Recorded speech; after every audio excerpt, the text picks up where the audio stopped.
The course objective. So the course of Introduction to Luxury is designed to help students develop an insight understanding of the multi-billion-dollar market for fashion and luxury goods and services. It will address how luxury is made and understood in a physical, conceptual, and cultural capacity. And lastly, it will develop a framework for understanding the essential ingredients of effective management for fashion and luxury brands. Let's talk about the agenda now. So firstly, we'll be talking about the two terms, fashion and luxury. How are they so different? And then we will break the rule. We'll be talking about the anti-law of marketing.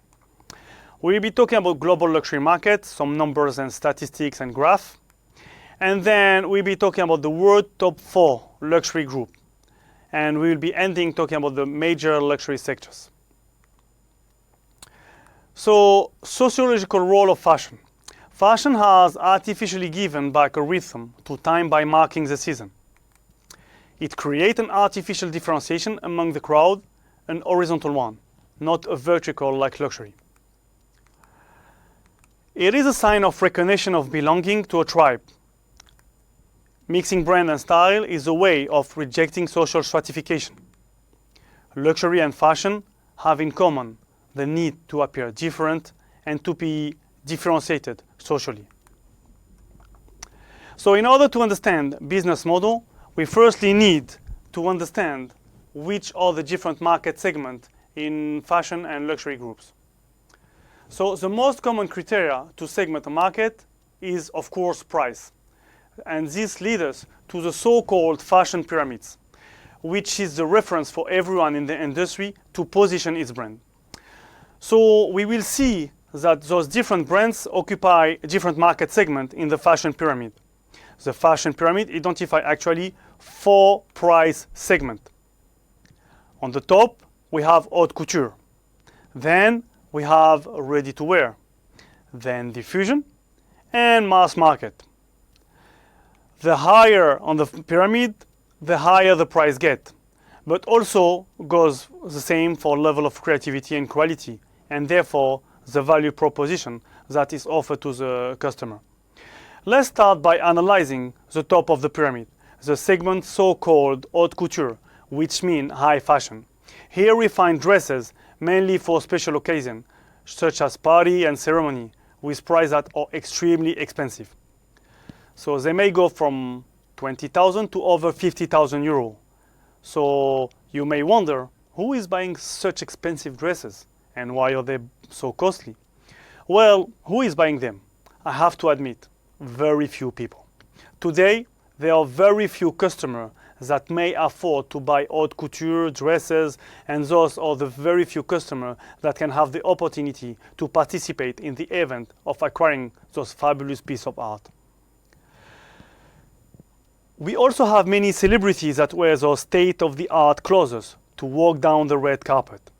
Usually they receive it as a nice present from the company. And by doing so, they also promote the brand. When I say they, I'm talking about the brands, the company. So few customers, but products that are very important in order to build the image of the brand. It's thanks to the haute couture that company really sells the dream. You will see in a magazine on a beautiful celebrity a super beautiful dress that maybe you cannot afford, but because of that, you will buy from them lipsticks or sunglasses. This is the reason why fashion and luxury brands keep haute couture, because it's where they can really express the dream, the magic. So why are those dresses so expensive? Because they are made to measure piece. So they are done on the body measurement of the woman that is going to wear them. And there is a maximum level of craftsmanship. There is the use of most precious material. So as I said before, they are piece of art. To summarize, haute couture is a small business, but a very important image builder. A step below, we have the so-called ready-to-wear. In French, we say prêt-à-porter. This is a market segment that was invented by an Italian company when in the 70s they started combining the creativity of high fashion with the industrialization that was granted by the textile pipeline. So in terms of price range, ready-to-wear is from 3 to 5 times the mass market price. So the dresses are still expensive, but you can take off a zero. So maybe you won't spend 20,000 euro for a dress, but you still spend 2,000. And they are industrialized, so they are not unique pieces. Yet, here you have a lot of creativity. Most of the time you have the label made in France or made in Italy. The ready-to-wear is where the designer expresses himself through the fashion show. Let me say that as compared to haute couture, ready-to-wear is also more widely appropriate in terms of occasion of use. So while haute couture is especially suitable for evening occasion, ready-to-wear goes from daily, work occasion to very important party and other special event. But we have to bear in mind that fashion company or company and need to grow. So they need to expand their market range. So what Italian and American brand did, especially in the 80s, was move from the top of the pyramid, ready-to-wear, down to market range that were more affordable. So they introduced the so-called diffusion. For example, Versus for Versace, Marc for Marc Jacob, C for Chloe, DKNY for Donna Karan, and so on. So those labels are relatively more affordable because the production is made in wider volume. Most of the time, they are outsourced. So here, the country of origin is not really a key success factor. The distribution is more wholesale, so it is even wider than the ready-to-wear line, and there are also sportier in terms of occasion of use. Within the segment, you will find more sneaker, denim, and t-shirt because they're aiming at targeting a younger audience. So far, we spoke about the high end of the market, which is mainly occupied by luxury brand and fashion designer with very few premium brands and where companies mainly have global exposure, also because it is a niche. Then we get into the mass market. The mass market used to be a very homogeneous market segment, just based on the lowest price for the customer and therefore the lowest cost for the company. So efficiency is one of the major key factors. Some example here, we can name Antidex with Zara, Bershka, or H&M, and effective management of the supply chain here is critical and fundamental to be successful. And I'd like to talk about streetwear. I put it here, streetwear and sport. I'd like to talk about it, a very interesting concept that has been exposed to us all over the media magazines, social networks over the past few years. So you may have seen it on social media. In fact, the streetwear subculture has been around for decades. But social media and the rise of athleisure has recently brought it to the forefront of fashion. Luxury streetwear is gaining momentum among rich millennials. Therefore, luxury brands like Gucci, Louis Vuitton are incorporating streetwear style to their look to appeal to millennials. High-end streetwear is the latest status symbol, and it shows how powerful rich millennials are in the luxury industry. Here, this is Gucci, and you can see this is typical for millennials. So luxury is now fashionable, and fashion claims to be luxury. Actually, the line between fashion and luxury is becoming more and more blurred. Today, it's common to find people combining shoes from Gucci, jeans from H&M, sunglasses from Dior, shirts from Zara, and bags from Louis Vuitton. This trend of fluid segment is undeniable. Just opening your Instagram account, you can find thousands of pictures of influencers mixing and matching different types of brands. For this reason, luxury companies are considering fast fashion as a threat and a real competitor. So what is luxury?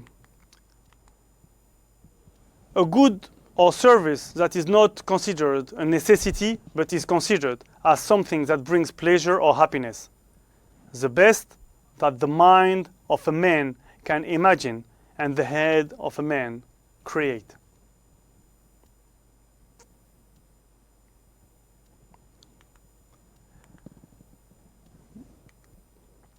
Luxury is often seen as things so distinguished by their inherent value, gems, precious metals, land, ocean, frontage, certain urban or rural properties, so unique and special that they command a premium price.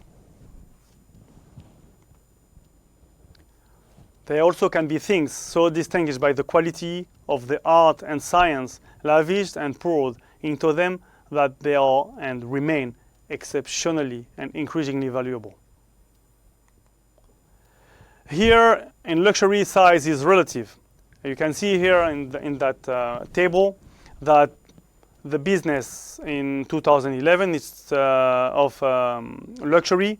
The size is 220 billion euro, and it keeps increasing. When we'll be talking about the global luxury market, we will talk a little bit deeper of updated numbers, and you will see how the numbers have jumped to reach some very high height. So here you can see that the French and Italian market are dominating the luxury market, the luxury industry. So in terms of ready-to-wear, leather goods, French and Italian here are kind of having a big exposure globally to the customer. So in the luxury world, size, like I said earlier, is relative and it doesn't seem to matter that much. You can see here, Dior Fashion has annual sales of approximately 1 billion. But in comparison, if you look at Peugeot or General Motors, their annual sales goes from 56 billion to 150 billion for GM, which is way higher than Dior, but they are not luxury. So size doesn't really matter. As you can see here, when we talk about the LVMH, the group of Louis Vuitton, the luxury goods giant with a portfolio of 50 plus brands has total annual sales of around 23 billion euro. Zara here have an annual sales of 14 billion euro. It's not luxury. And Gap 12 billion. So you can see, that's why I said earlier that luxury brands are also competing with fast fashion. So what is so different about the luxury good industry? So the luxury brands are rather small, but with a very strong awareness among customers. Despite their prestige image and their advertising presence all over the world, luxury companies are generally small to medium-sized enterprises.